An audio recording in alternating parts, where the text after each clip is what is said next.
Well, we've reached the end. After reminiscing on Halo Combat Evolved back in February, we have reached the end of our retrospective series on the famed sci-fi shooter this week with Halo Infinite. And yes, we've skipped Halo 5. Hazard a guess as to why. Released back in 2021 after a myriad of delays and whatnot, Infinite was seen by many as a return to form for the series that had begun to lose its way.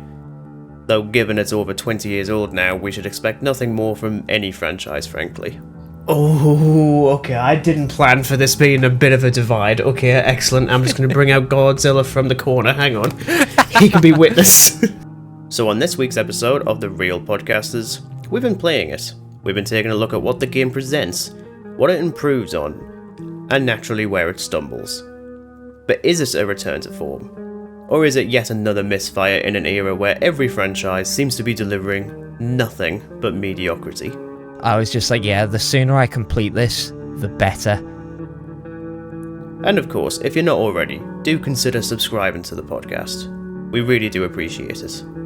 Anyways, hope you enjoyed the episode, everyone, and thanks for listening. Obviously, I've got plenty to say. We'll kick things off, though, with the general thoughts of my beloved propaganda co-host. Propaganda co-host.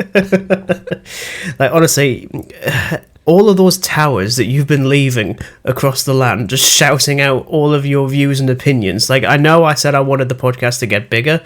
This isn't how I thought we were going to do it. What, we're two little grunts just sitting somewhere, God only knows where, just recording and posting out propaganda. You have literally described every single episode we've ever done. Yeah, basically. But yes, I mean, you're new to Halo Infinite, and by new I mean like last 2 weeks. Well, actually, Properly. I'm not like massively new, but relatively new to it because I did play it probably like a month or so after launch on console.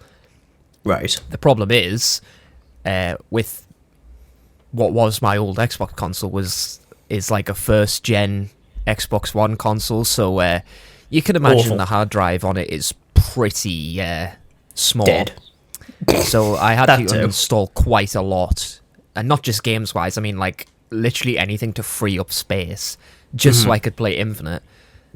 So played it for well, on and off during that sort of week, and never actually went back to it until you were like, okay, yeah, we're going to do an episode on Halo Infinite. So yeah, this has been probably the first time I've touched it in the best part of like 2 and a bit years. Mm-hmm. But yeah, I've got some thoughts on it. Well, yeah, I mean, I keep it generally. I mean, it's a weird one to talk about because unlike the previous ones where like all the support is done, like the game that's there is the finished one, Halo Infinite is still evolving over time. Pretty similar to what happened with the Master Chief Collection actually when that first released, and it was an absolute dumpster fire of a release, and then it took like 5 years for them to be like, okay, this is the game we wanted, and you're like, wow, it took you half a decade to give us the game we actually wanted. Yeah, Here we are in it's 2 a very years work in since progress Infinite. kind of thing. So I mean, what's your general thoughts on Infinite then? Seeing as you've so not said a thing. You know, clarification here. We've talked about Combat Evolved. We've talked about Halo 2. We've talked about 3 ODST. Link in the Hafolo. description. Yeah, links in the description, or you can just go through the playlist and just troll through that. You know, give us a listen, all that kind of stuff, because it's free. Subscribe and that, you know. Just obviously make sure you don't listen to our Halo 5 episode because it doesn't exist. Yeah, I was about to say it doesn't exist because I was quite bluntly warned that it was just an absolute dumpster fire. And you also couldn't play it without forking out Yeah, extra for some money to both reason, play it's the game not and get a available console. On PC for some strange reason. It's not even on the PC Game Pass with Xbox as well. I have no idea why, but you know, that's not important. So now, obviously talking about Infinite. Are we just doing like general thoughts, or are we just like Or general? we're just diving in. This is the worst Halo game I've ever played. No way. Yeah. Oh Christ. And I'm including Okay. Halo 2. And I'm including Halo Wars. Oh, okay. I didn't plan for this being a bit of a divide. Okay, excellent. I'm just going to bring out Godzilla from the corner. Hang on. He can be witness. He's my witness. If people saw our Scarborough Comic Con episode, you'll have context to the little Godzilla. If you didn't, I'm you've got no surprised he's context. still alive after he did like several somersaults under the bed when he just yeeted him. And then won many games of Cards Against Humanity. You can figure out that video and figure out how the hell we lost to an inanimate object. Yeah. Okay. No, this is without a doubt the worst Halo game I have so far played. I mean, I wouldn't know about 5. I haven't played it. But this was really quite a chore to play through. I really don't like it. If you want a rating of it out of 5, I'd be generous and score it a 1. I'm not even kidding you. I have about 26 points of like what I think of this game, if you can call it a game. Well, I can just about call it a game. I can just about call it a game, yeah. Oh, all of a sudden, maybe I should have said, maybe we will just review Halo 5. Yeah, you're starting to kind of really think back now, aren't you? Oh, you're properly surprised us there. To be honest, I mean, going into my general thoughts before we delve into this game any further, because we're going to have to delve into it a little bit more now, because I didn't expect Well, yeah, I such can't just say, negative I reaction. think it's absolute grunt poo, and that's going to be it. I mean, personally for me, I do actually quite like it. I don't love it by any means. It's got a lot of issues. All of a sudden, I feel like anything that I say is positive. Why Just is like it me who has the hot take now? I know it It's makes usually such. you. It's such a nice change. It's such a nice change. Like Sick I always of, think like, back to the. 70 odd episodes, but you know, Dan finally has a hot take. He really doesn't. Well, to be honest, it just makes me think back to the Thor: Love and Thunder one, where you're like, actually, it was pretty good. No, Dan, it was garbage. It was the worst Yeah, thing I mean, in the my entirety of thoughts changed on 2022. that quite dramatically after that episode. Yeah, they did. Yeah. Gotta wonder if my views will change. I mean, probably not. I'm pretty. I swear about as much on opinions as a tree. Yeah. Anyway, crappy joke aside. No, I do genuinely quite like this one. It's probably the best feeling Halo game that I've played. He's starting to glare again. I'm just going to move off to the side. As derivative as the grapple hook is, I do think it's a worthy inclusion to a Halo game. And playing like some of the older ones, I'm like, man, I just wish I could grapple hook over there, but I can't now because it doesn't exist yet. I do like the idea of an open world version of Halo because, quite frankly, that's been sorely needed at this point. And to be honest, it's nice that this is the first Halo game that properly feels like it was done by 343, not riding off the coattails of Bungie, where it's like, let's do things differently to them. But the things we do differently are the things that people didn't like anyway, so we screw it up anyway. Although in the case with Infinite and Dan, maybe they did a lot worse. Story-wise, it's still a bit poo. But to be honest, I think we have pretty much fundamentally agreed that maybe bar Reach and a bit of 4, every story in every single Halo game is actually pretty mediocre. Yeah, I mean, Even definitely 3. with Halo 3 and Halo 4, I think they're definitely the highlights of the franchise. And Reach as well, to a point. Yeah. This episode's going to be scary now. It's going to be scary. It's going to be scary. But, I mean, genuinely, I do enjoy it. Even if I'm now saying that with a great deal more trepidation than I initially went into this. You kind of had like a little bit of a pause there. I could kind of hear a little pause. The thing you can tell, because I finished the coffee immediately after you said it was terrible. I was like, great. I'm going to have to be awake for this one. Okay, so we'll deal with the history of the game, because there is a bit. In fact, it sounds like a classic Halo adventure. A little bit, yeah. Yeah. So this was originally supposed to be released back in November 2020. It was going to be a launch title for the Xbox series of consoles.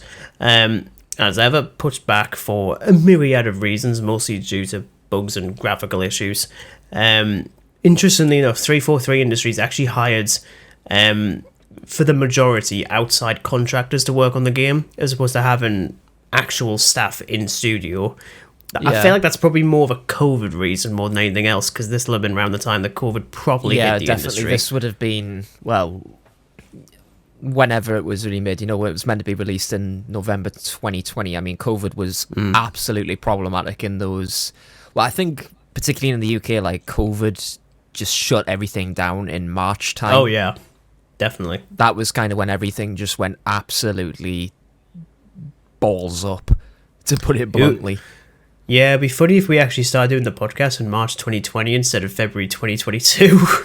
just think of all the good quality content we would have had. I mean, not imagining a loss. It's like there isn't really anything being released right now outside of like a stupid Vin Diesel film where he's like a superhero. Well, exactly. And well, as was majorly reported, of the entire plan for the game, up to 2/3 of the game was shelved. Yikes! 2/3. And this was in 2019 when everything started getting cut, so it was even before COVID. Split screen was announced. You can't actually blame COVID for a lot of it. I mean, yeah, COVID would have surely a factor, but if they're cutting it's like everything in 2019 before the COVID pandemic, it's a bit worrying. Yeah. Split screen was announced to be included because it was dropped from Halo 5. Obviously, we never spoke about it because it's Halo 5. We didn't talk about it. But split screen was announced and then dropped again halfway through production. So already I can imagine, even just on the basis of the open world, I can imagine it being a hell of a lot bigger. Just on that alone. Yeah, I mean, it's kind of, how would you make split screen work in something like Infinite as well? Well, see, this is the thing that I was hoping to do when we said we'd cover this episode, is I was hoping to find an instance where we could both play the game like over like Xbox Live or whatever. I mean, this is the first one where we haven't been able to do that just because of timing and stuff. So I know you can do co-op campaign, but I feel like there's going to have to be a limit to how far other Master Chief can run away before like I was going to say like it'd be like those like Lego games when they have like a tether on them. But then even the newer Lego games, especially with them having open world, you can just go to the other side of the map and it's absolutely fine.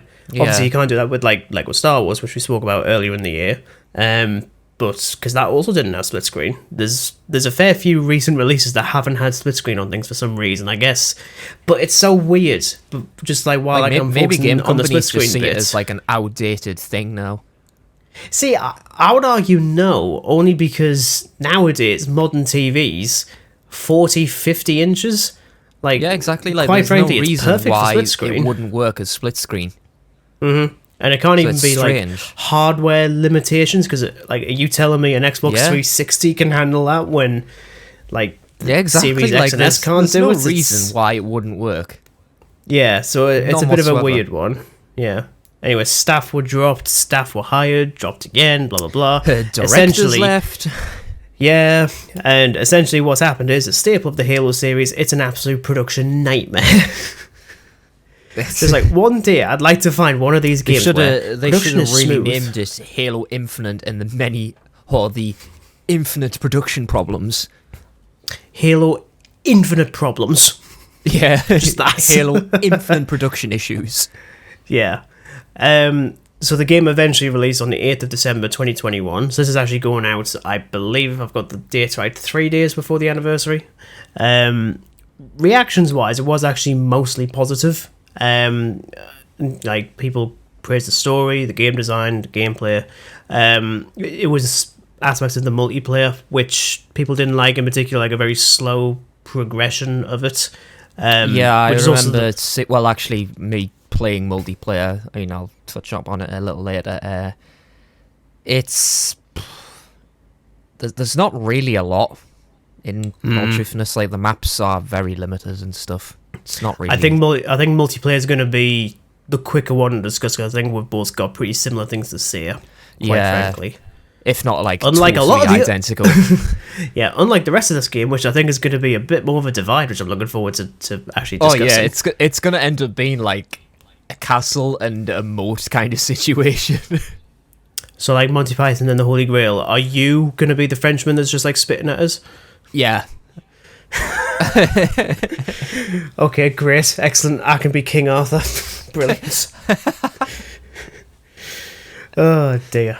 Okay, so in terms of principal characters, unlike with Halo 5, where it's split the time between Chief and some other dude, I've forgotten his name already, you do once again play as the Master Chief, who's going through a bit of a crisis of confidence after losing most of the UNSC forces in an attack by the Banished, otherwise known as the Covenant, who have located a different set of paint cans and have just painted themselves in different colours. Like, no, we are not Covenant, we are Oven Can't.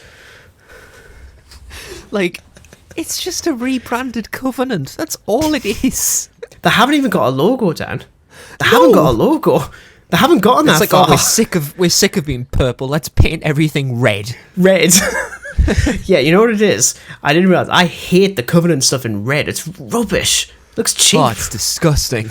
Oh, it's awful. So, for the uninitiated, which is us, turns out the Banished are actually introduced in Halo Wars 2, which I refuse to play because it's like real-time strategy, POV stuff I'm not interested in. Oh, is that? Or is that you suddenly saying that you have played? Halo Wars 2 very briefly, and honestly, I can't remember a thing about it. That's so fine, this then. is news to me. Yeah. So Chief teams up with a UNSC pilot and a new AI dubbed The Weapon to defeat the Banished on a new Halo ring known as Zeta Halo, which is a bit buggered, to be honest. It's had a bit of an issue behind the scenes. Better days. Yeah, it has, actually. In terms of the Chief this go around, this one seems to stay closer to original recipe Chief for me, in terms of, well, for one, the design is very much just a rebranded version of the Halo 3 armor, which some people love, some people hate. I don't mind too much. I mean, I'm still a defender of the Halo 4 design for Master Chief, but I mean... Yeah, I wouldn't say the armor is anything of a problem for me. It's definitely Halo 3 vibes, I think, and probably a bit of Halo 4 in there as well. I think more or less with the visor type deal with the reflections and stuff. Yeah. He does talk decidedly less in this one compared to previous. Not like he was like talking sonnets and Shakespeare stuff in the previous ones, but compared to the older games, he might as well have been. This one definitely stays closer to those games, so I feel like it's justified in the sense of this game because he, as I say, he's going through like a bit of a moral crisis, because not that he's the reason that most of the UNSC are completely vanished by the Banished. I didn't mean to do that joke. He's very much without any sort of direction now. You know what I've just thought of? Oh no. You remember those Sillet Bang adverts on TV? now bear with me on this. Bang! Banished and the UNSC is gone. That's just popped into my head right there. Your mind, honestly, you know what? Oh, sometimes wanders, it's frightening. It really does wander. You know, to quote Jeremy Clarkson from like the good old days of Top Gear, just like, sometimes your genius is almost frightening. Yeah. It really is. I can just see like Banished to the Escher with UNSC like just on his silly little podium with a bunch of cameras around him and just doing a commercial for it.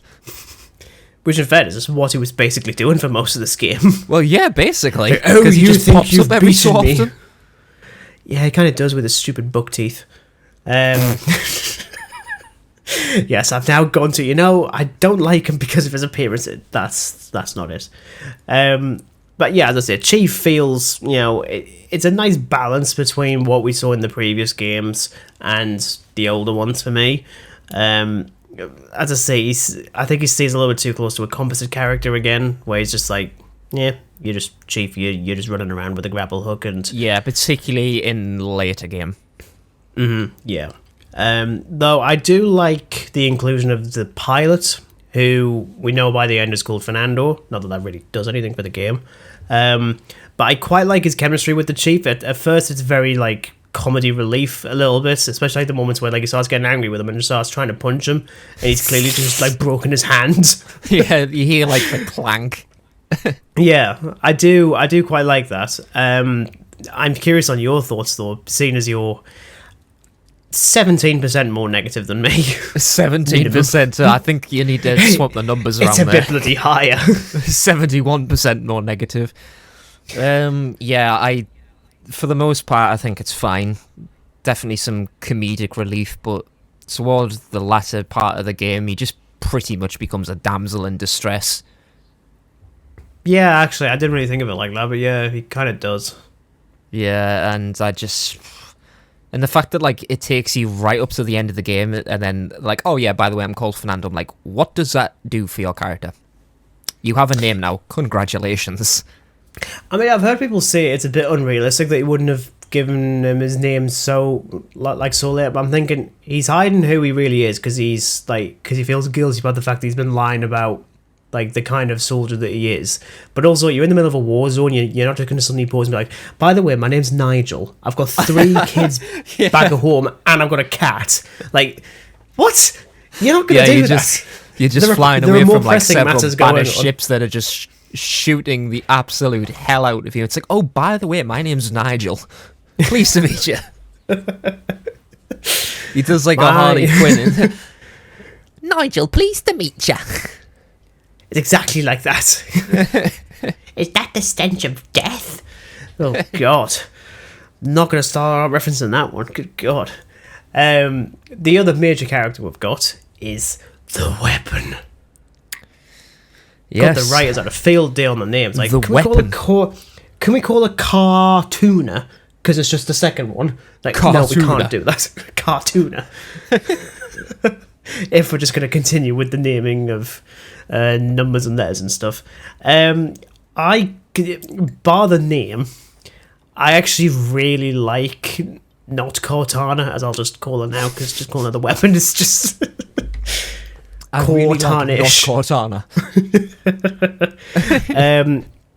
Because what the game essentially gives you is pretty much what it would have been for the original game, and that we see the start of this sort of pairing between Chief and it, and not Cortana, because we don't have that in the original game. So she doesn't have any history with Chief, so she gets to learn about him in their interactions.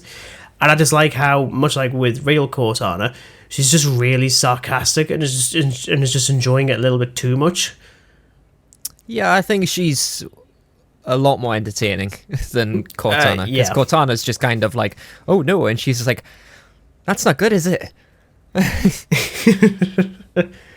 actually keep on forgetting that Cortana is actually in this game for like about 40 seconds.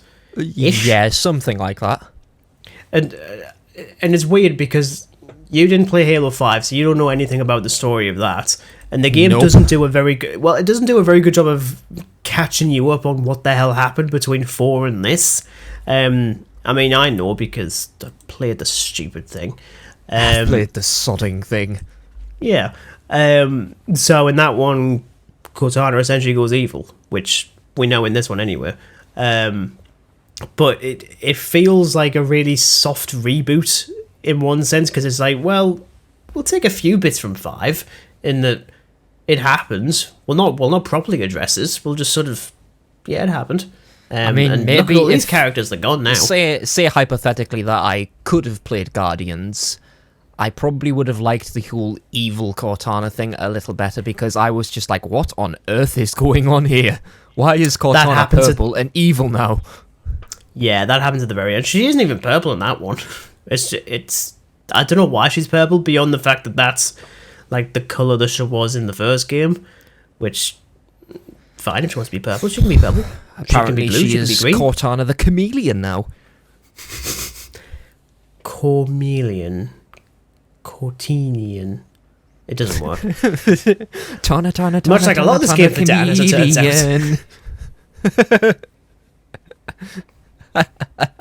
Descending into chaos.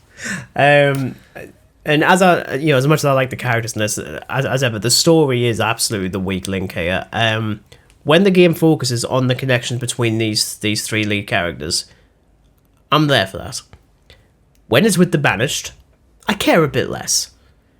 When it comes to whatever the Forerunners are called in this, I've forgotten the names already. I just lose it completely. The Harbingers.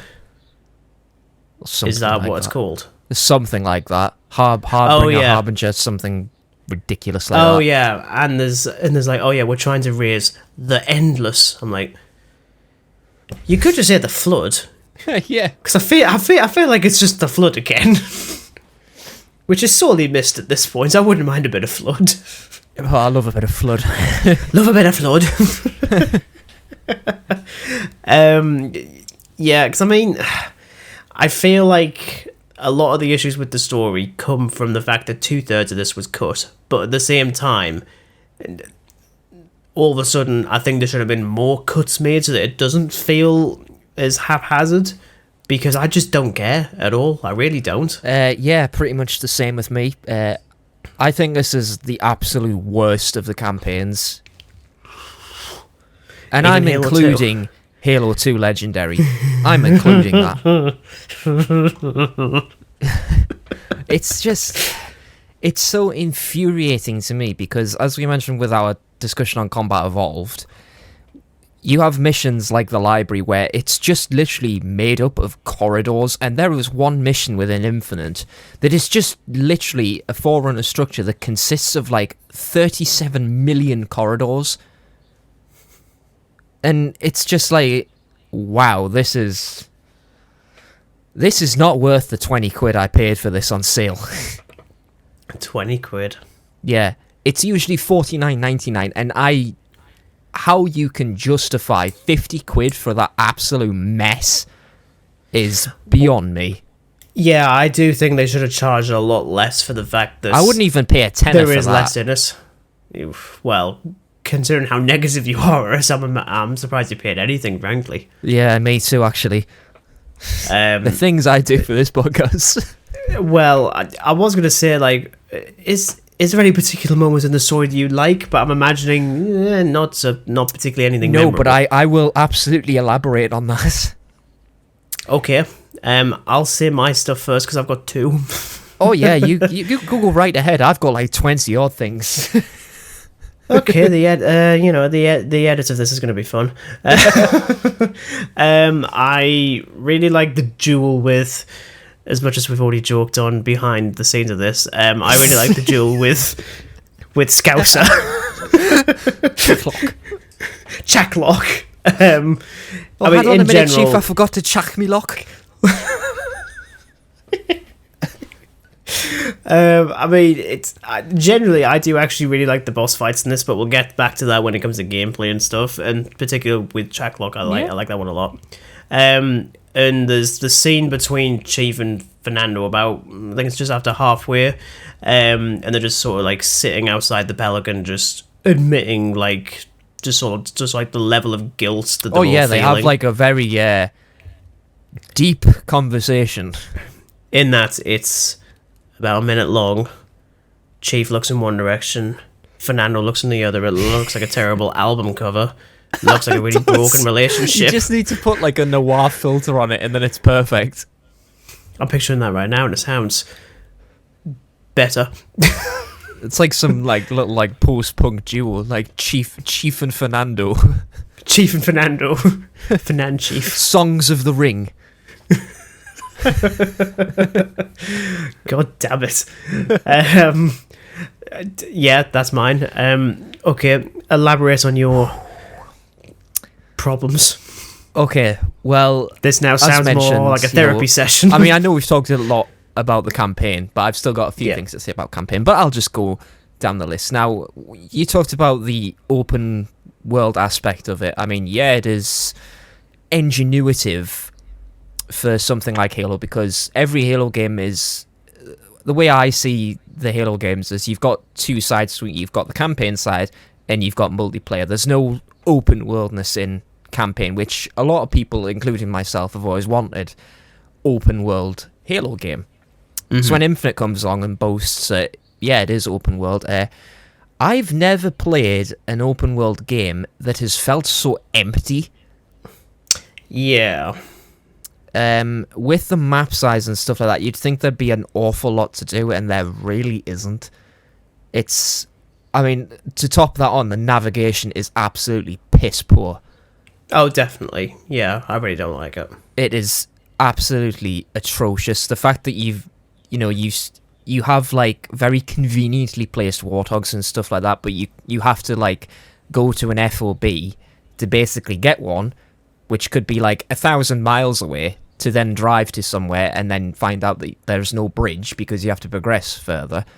Like, wow, I may as well just grapple hook everywhere, which is what I ended up doing. Yeah. And the exploration of it is just pretty naff as well. It's just one giant biome. Like with other Halo games, at least the missions all have a different feel to them. This just feels like one giant biome. It's just a forest. It's actually interesting that you reference that, because I mean, even I've written that down here, is like, it does feel like just a single biome, whereas the previous games that were set on a Halo, you had the foresty areas, you had snowy areas, yeah, like exactly. snowy terrain, like even you had that like is a range of different biomes and environments. This is just one giant forest, and it is boring as hell. Yeah, I suppose it's really difficult, especially considering like the older games. Yeah, they probably traverse to different points in the ring, so it's maybe quite difficult to try and do that for one game. So maybe it's, you kind of treat it where it's like technically open world, but it's like really big hubs that you can then move through. Yeah, which is what I would have point, really liked, considering how big of a game Infinite is. You could have absolutely done something like that. Because as I say, all of a sudden I feel like it was probably part of that was cut. I think. More than likely. That's what I'm assuming, by the sounds of it, because that would be very big part of a game. As you say, it was like 2/3 of it cut, so I imagine there probably was something like that, just straight up axed. The mini-bosses, the FOBs, and the strongholds are just absolutely not worth it. You have to get a thing called Valor to basically buy things in the FOBs, which I don't like, full stop, and the Valor rewards are just so low, it just makes it so time consuming. It's like, a bit like when... I think there's some like hovercraft type thing that flies. It's like, well, it's basically the UNSC Banshee, really. I don't know what it's called. It's called a Wasp or something like that. Yes it is. But you need like 2,600 Valor or something for it, and bear in mind, like, the squads only offer like 50 Valor, the strongholds offer 200, everything else is either like 100 or so. So you literally have to go around farming these things that doesn't really contribute to the actual main campaign. It's just in the open world. And the mini boss is pointless. Like, you're not really, you just, oh yeah, by the way, you can go and kill some supposedly high value banished targets. I'm like, what's exactly high value about them? Just the fact that they've got a unique weapon. That's it. I like how one of them is just a really angry grunt that you can just take out with a sniper. He has like some immediately stupid plasma pistol that is slightly different from the regular plasma pistol. Like, okay. It'd be different if they were actually like challenging, but most of them you can literally just Banshee bomb half of them. Well, so besides the Hunters, I will say the Hunters ones, they were infuriating. They were very annoying. But I'll get to that. I think the Hunters are just infuriating. Like Halo 2 level infuriating. I've always liked like the idea of making them slightly more challenging, because in some games, particularly Combat Evolved, it's like a magnum shot to the back and they're dead, Yeah. But they've always been somewhat challenging to deal with. But in Infinite, as soon as you manage to kill one, the other one just goes utterly berserk and he just will not leave you alone. Because apparently they have the ability to just spam RPGs at you, which is just a whole other level of Halo 2 BS in my mind. I really don't like hunters. Really don't like them. Well, like we've said, the story just absolutely sucks.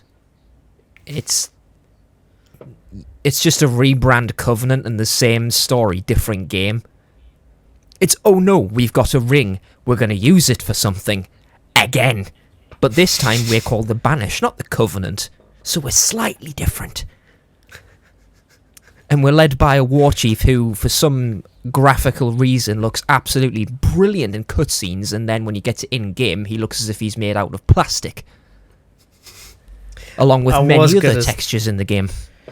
Yeah, graphically, I don't know where I start, because I'd say it's the most consistent looking Halo game in terms of graphics, but the difference is, and I know why they've done this is, I think, the first Halo game that's been released on separate consoles, separate gen, so I first played this on the Xbox One, because I didn't have a Series 1 at the time, because no one did. Because it's just impossible to get without. Oh yeah, because for some reason, like within the launch, everyone just mortgaging your house. Yeah. So I played it on there, and it played all right, but because you're then having to function with like different generations of consoles, graphically you can't take it too far. That's why something like the recently released Spider-Man 2 on the PS5, which we can't play, it's on a PlayStation, we don't have that, looks as good as it does, is because it only has to deal with one console and nothing more. Yeah, it only has like one console, so you're not having to worry about it, but when you've got different generations of Xbox One and then you port it to a PC, yeah. So that's one of the reasons why the game was delayed by a year and a bit, because one major meme thing happened when they started showing gameplay for this back in 2020, and people just looked at it and thought, this looks a bit iffy. In particular, one moment when you're playing as Chief and he goes to assassinate a brute, and the face is just not really textured very well. He looks very bored. He looks sick of his life. Oh, yeah, I know exactly what you're on about as well. And I think it was dubbed Craig by the fans. Craig. And I think he's still. Yeah, I was like, I'm pretty sure he's still in the game somewhere. It's like a nice little Easter egg. I thought that's actually quite nice. But it's nice, to be honest. I'll give 343 the fact they gave it a year to fix that. But at the same time, it doesn't look like it's fixed that much. It doesn't look like it's pushed the limits of the actual console, which other games have done in the past. Like all the Halo games, I think, have done that before. I think Halo 4 looks way better graphically than this. Yeah, I'd say so. Which is mental to say for a game that's 11 years old. Yeah, it's kind of nuts, and it shows how disappointing the graphics were to be. Not that I'd criticize an entire game just for the graphics, but because it boasted that it's next gen Halo game, I'd really expect some graphical, uppity. Uppity. Yeah, some really decent graphics and stuff. But I think it bugs me the most because you get the cutscenes and they look really cool, and then you get to gameplay and it's just everything goes down a notch. I'm like, okay. I really don't like the textures of the grunts and stuff. They look as if they're made out of Play-Doh. They look very cheap. I hate the plasticky textures. I don't know what the hell is up with it. And I mean, my graphics card runs it, can run GTA 5 and all that stuff, no problem. But when it comes to Infinite, it's I'm constantly checking to see if it's loading quality, but it's always on the same setting. It's just, for some reason, it's just some bug that to be honest, I can present in the game. I can express very similar reactions on the Series S. I can't speak for the Series X because I don't have the money for that one. But it just doesn't it looks fine for the most part. But it doesn't it doesn't make me think, I'm not going to play this because the graphics look crap. It's not that at all. But I just really dislike how some things look better 1 minute and then the next minute they look absolutely awful. I'm going to put Godzilla down. No, you're just stroking Godzilla. That's a bit of a window. Mr. Dan, I've been expecting you. And I mean, the bosses that you face during the story, they're just bullet sponges. I mean, the duel with Shacklock. John Bishop, John Bishop. as I'm now going to call him. That was probably the only interesting one for me because I thought it was quite spoopy. You know, you're in like a really dark thing and you can go invisible and all you can see is you have to use like the threat sensor thing and all you see is these 2 red energy swords coming towards you. It's a bit scary, not gonna lie, especially when he just pops out of the blue. I think the stealth elites in this one in particular are definitely the creepiest because they are very difficult to see now because graphically they do so really annoying. well with that. oh yeah, they're annoying as hell, and I always forget at the last minute that I do have access to a threat sensor because I don't want to get rid of the grapple hook. Because I'm just really awkward like that. And they're like, oh, there he is. Oh, now I'm on the floor. No, I've respawned. Because I no, swear I'm dead again. there's... I mean, I don't know whereabouts on the map it is, but there's a fob, and from, like, not too far away, it looks unoccupied, and you think, oh, there's probably just, like, some brutes hiding or something like that. No, it's because there's, like, 4 stealth elites just patrolling it, and then out of nowhere, all you see is just this little silhouette come toward you. It's horrifying. It's like, oh, I'm gonna die. I must have died about 3 times just trying to get that damn fob. Yeah. I mean, it's before we get onto the rest of the gameplay stuff, what do you like on the score? Not really fussed on it. I think for me, it works well in the game. I don't like listening to it on its own. It doesn't really work for me. I don't even particularly like it in the game. I just think it's not very, like, Halo-y. It just feels very tame. Yeah, it doesn't feel like a Halo score, but then I'm sat there thinking, what does a Halo score sound like? Well, yeah, that is true. But yeah, it doesn't seem to suit this game in general. I don't think it's quite choral in places as well, especially like the main theme. There's a lot more of it than I thought there was going to be. Yeah, definitely. It's kind of like the main theme is a lot of the score at times. Mm-hmm. I mean, I know that they like reprise the classic like Halo theme at some point. I don't know when that is, but it's the moment when Chief jumps out the window in just a classic Chief thing that he does. Oh yeah, instead of using a door, he uses a window. No. It's like this guy's never ever heard of doors. Like as soon as he sees a window, he's just compelled to jump out of it. It's a bit like that scene in Superhero Movie with. Have you seen Superhero Movie? You have, haven't you? I mean, probably. So there's a moment with the villain, the Hourglass. Hourglass. Like he blows like a hole in the wall, and the shape is like a giant hourglass, and then he goes to like escape. Rather than just going through that hole, he just blows up another wall and just goes through that one, and it's right next to it. Like, what's wrong with just opening a door? Like, yeah, I feel like Chief is like that. Just like, Chief, you went through this window. Do you want to use this door? No, no. Like, I do have a bit of a flair for like a normal person. Absolutely not. Like, yeah, he just knows how to be dramatic and nothing more. Quite frankly. I mean, yeah, you've pretty much touched on all like the gameplay stuff I was gonna do. I mean, I still think for the most part it does feel quite nice to play. For the most part, I mean, it's mostly just with the inclusion of the grapple hook I do like. But then I played a lot of Titanfall 2 back in the day, and I was thoroughly... I was like, this is just Titanfall, but I'm imagining, considering the way that Dan is chuckling, he's going to say, Regan, I'm afraid... No, I every don't word like of what you just said was wrong. You don't like it. Yeah, I really dislike it. Because it's literally just the only ability you need in that game. And you give like a drop shield and stuff. I haven't used that drop shield once.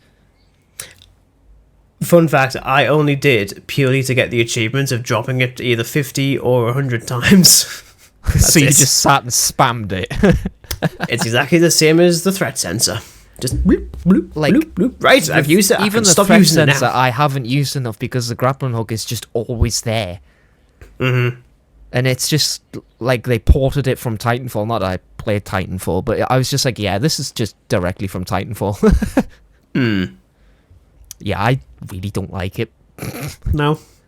Much like a lot of this game, because I'm so used to the fact of like Chief just being the Chief without all this like upgrading and stuff like that you can do, which is just pointless as well. I really don't like the upgrade system. I think it's ridiculous.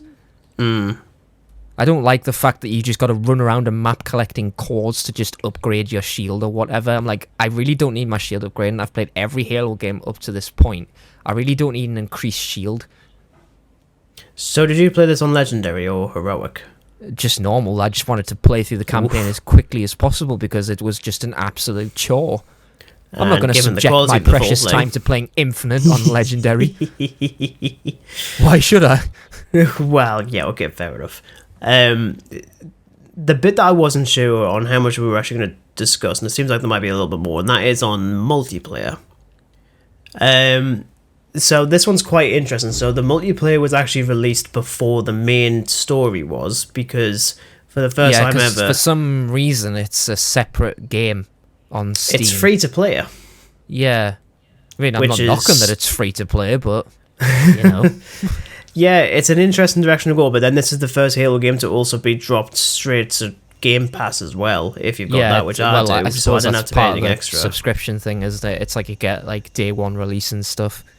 I haven't played nearly as much multiplayer as I wanted to with Infinite, mostly because I am unbelievably mixed on it. Like, there's... well, I think maybe it's just a thing with age for me that I'm not really a fan of multiplayer games now. Like, I honestly just play single-player games now.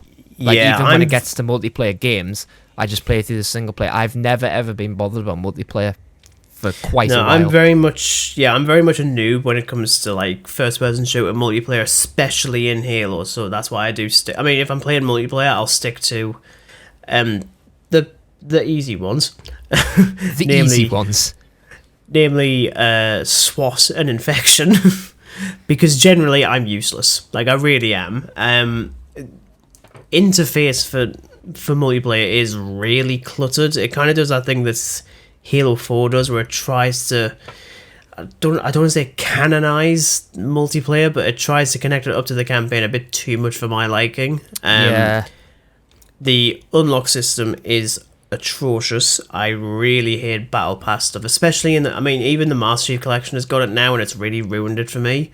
I really don't like that level of progression. I refuse to engage in something that I've literally got to pay actual currency to basically unlock things. I hate that, full stop. It's literally pay to win. I'm like, no, you've just totally ruined it now. So if Halo 4's done that, then I ain't gonna play Halo 4 multiplayer anymore.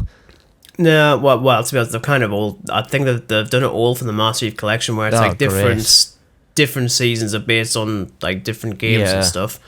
I think it's been doing it for a couple of years, to be honest.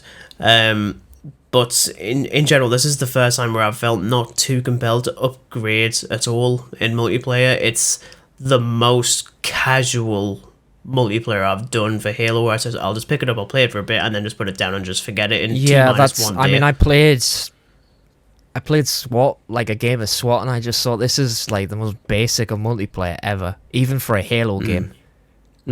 I just thought, wow, this was just a colossal waste of space on my hard drive. I am curious though, have you played any of the Forge at all? I have. It is extremely overwhelming. Yeah, so this is the more questionable change, because I'd say this is the most diverse version of Forge I've ever seen, in the sense that it's no longer... It's totally different from every other Forge, because like, when you look at the other games, the Forge is just very basic. It's like, oh, you can place things, you can build things. With Infinite, you can use coding and program AI and everything. Like, I mean, I don't know if you've seen it, but there is a YouTuber called Unbroken Onyx who remade the Sierra 117 mission from Halo 3. I've seen that, yeah. In Infinite, and it's absolutely astonishing, the fact that somebody has put that much time in it, and it looks spot on for the most part. I mean, obviously it's not Halo 3, because you've got the Infinite graphics, but it's absolutely amazing, because I didn't know you could like program and spawn in things. It's absolutely nuts. Like the placement of the enemies and everything, it's so down to the last touch. That one I think is a more recent addition. I think in literally in the last couple of months. I think it was actually when they reintroduced Infection for the first time. They also put that in, because Infection hadn't been in multiplayer since launch. for me, this feels more like a developer tool than a map creator. As you say, with like the coding and messing around with the AI. I would say it's more for people who are really into that. So I think you're applying to quite a niche group of like creative people within Halo. It's not for like casual. Like I wish there was like two options for it. Like you could just have the basic Forge, and then you've got that more in-depth stuff. Because I mean, I went into it and I was just like, what the hell is this? Well, exactly. I'm exactly the same. I really hate it. I mean, I don't hate it because it's bad, because it's not. It's so well done. But it's, again, because I'm thick, I can remember trying it for the first time and I was like, I'm going to have to find every single tutorial ever on this thing. I'm going to have to copy other people before I can even attempt.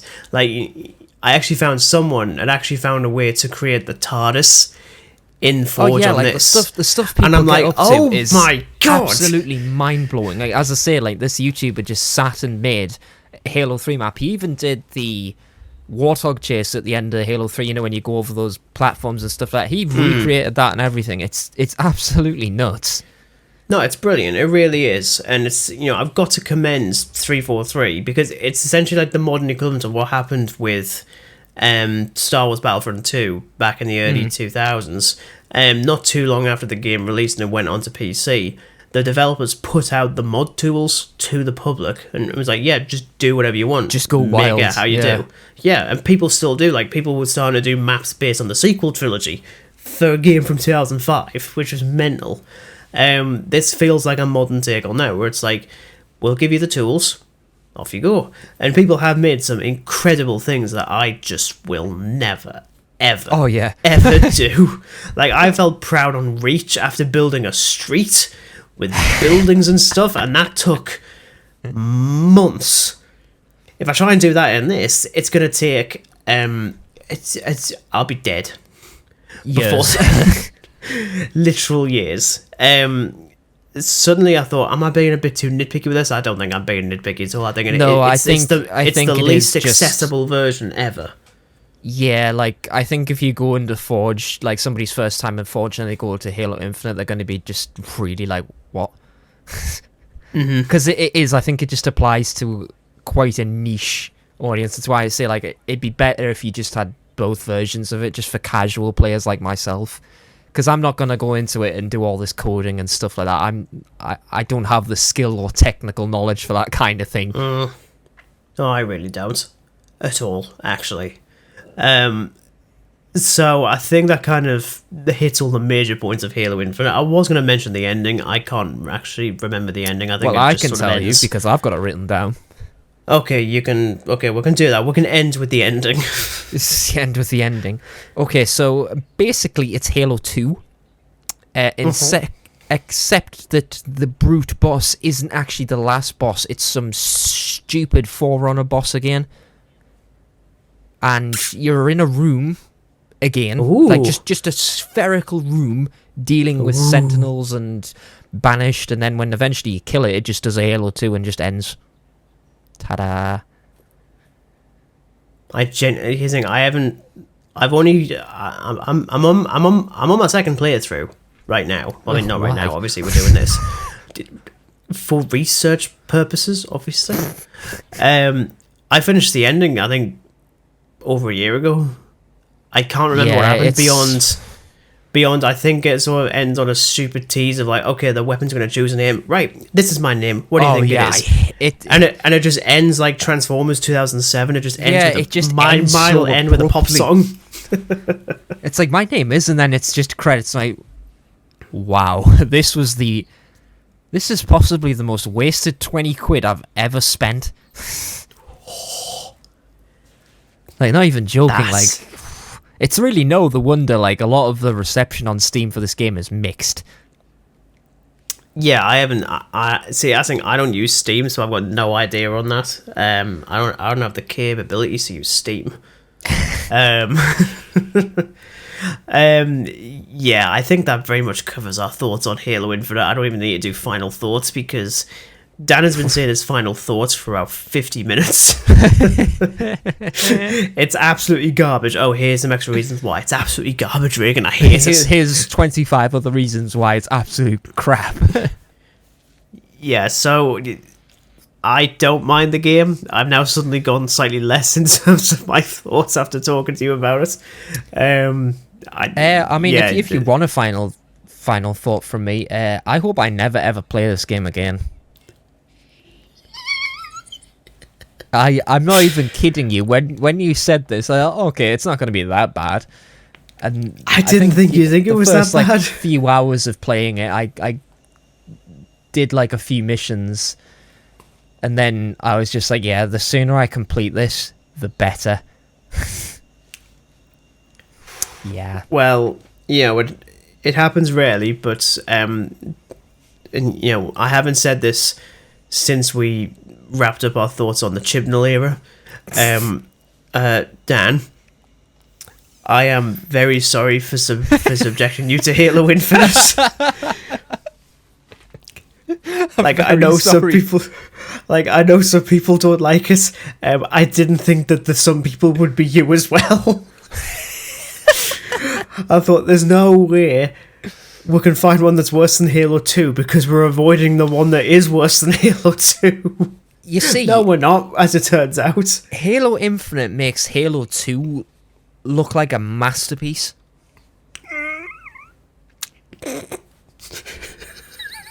I mean, Halo 2 is BS, but, it's not as BS as Infinite is. Well, this has been a surprisingly fun one that I wasn't expecting was going to happen. I thought it's just going to be plain sailing. We're going to cap off this series we've been doing with sailing. Oh, with a game that's sailing. No. All of a sudden, this was called the highs and lows of Halo Infinite. I don't think I can call it that now. I'm going to have to call it something else. I think it's going to be the mostly lows and a few highs. Yeah, just like hot takes galore. Halo Infinite. But instead of smooth sailing, it would be smooth grappling across one biome. It's a very long title. I don't think the analytics are going to like it.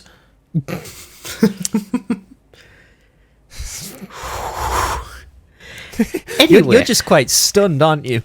I am. But it's the thing. I mean, I'm kind of freaking out, but I do like the fact we can have a proper debate on this, even though it's not much of a debate. It's like, okay, Regan, okay, right, he's wrong. Moving on. Oh, this feels very old school episode of the Real Podcast. Is all of a sudden where it's like, no, actually, I really, really liked it. No, he didn't. He thought it was terrible. Nope. Oh yeah, just like full on Gollum. It's like, but no, we actually really liked Infinite. No. No, yeah, I can say that I was like Gollum in that situation where I just did not like it. For innumerable, well, quite possibly infinite or endless reasons. Or banished reasons. Or just banish this game to the other side of my hard drive. Just never touch it again. Banish and the uninstallation of Halo Infinite is done. So it's uninstallation 7. Hopefully. It was a terrible joke. What a way to end this chat on Halo Infinite, which became far more of a ranty debate than I ever anticipated. And this isn't even the last episode of the year. We've got two more to do. But yes, thank you very much for listening to not just our thoughts on Halo Infinite, but most of the Halo series. I'm going to say most of it because we're missing one and a couple of others. That we'll never talk about. Well, yeah, we're never going to talk about Halo ever again. Touch on a strategy game, Halo game, because it's just not very good. Now all of a sudden we'll have to think: are we going to cover Halo Season 2? No, probably not. No. I'd rather not, to be honest. But yeah, thank you very much for listening. I do hope you enjoyed it. There is an entire playlist with all of our Halo themed episodes. You can check that in the description below. Make sure you are subscribed, of course, if you're not already. It's free. It's absolutely free. As Dan has already said, it's cheap as hell. Next week, though.